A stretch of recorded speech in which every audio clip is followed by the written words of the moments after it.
राहुल गांधी को रक्षा पर संसदीय समिति के लिए किया गया नॉमिनेट। आप और एनसीपी सांसद का नाम भी शामिल।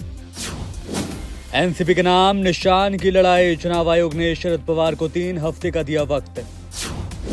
उत्तराखंड के गढ़वाल इलाके में भूकंप के झटके किए गए महसूस। 2.9 थी तीव्रता। केरल में वंदे भारत पर पथराव। तिरुवनंतपुरम जा रही थी ट्रेन।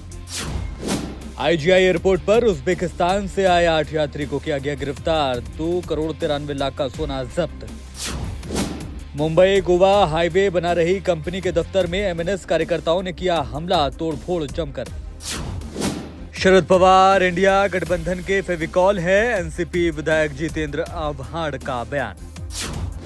डब्ल्यूएचओ के महानिदेशक टेड्रोस गुजरात पहुंचे। G20 के कार्यक्रम में करेंगे शिरकत। विश्वकर्मा योजना को मोदी कैबिनेट की मंजूरी मिली। केंद्रीय कैबिनेट मीटिंग के बाद किया गया ऐलान। झारखंड हाईकोर्ट से राहुल गांधी को बड़ी राहत। फिजिकली पेश होने से मिली छूट। हिमाचल प्रदेश में भारी वर्षा के चलते कई नेशनल हाईवे क्षतिग्रस्त। नितिन गडकरी ने की समीक्षा। मेवात हिंसा के आरोपी बिट्टू बजरंगी को नूंह की जिला अदालत में किया गया पेश। मुंबई लोकल ट्रेन में लगेंगे आधुनिक ऑडियो अलर्ट सिस्टम। यात्रा होगी और सुरक्षित। लोकसभा चुनाव से पहले कांग्रेस ने दिल्ली और झारखंड के नेताओं के साथ की अहम बैठक।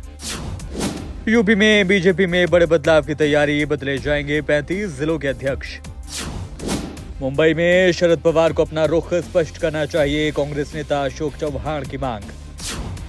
नूंह हिंसा मामले में गिरफ्तार होने वाले आरोपियों की बढ़कर संख्या हुई 242। 60 एफआईआर दर्ज। कोटा में एक और कोचिंग छात्र ने किया सुसाइड। बिहार के गया का था रहने वाला। मणिपुर हिंसा प्रभावित इलाकों का दौरा करेगा सीपीआईएम का डेलीगेशन। ये चुरी करेंगे नेतृत्व। अभिनेत्री जैकलीन फर्नांडिस को राहत। अब कोर्ट से बिना अनुमति लिए जा सकती हैं देश के बाहर। महाराष्ट्र में कोल्हापुर में कांपी धरती। 3.4 थी भूकंप की तीव्रता। मणिपुर में 23 साल के बाद दिखाई गई हिंदी फिल्म सर्जिकल स्ट्राइक पर बनी मूवी उरी का प्रदर्शन। अटल बिहारी वाजपेयी को श्रद्धांजलि देने सदैव अटल पहुंचे पीएम मोदी। विपक्ष के लीडर भी पहुंचे।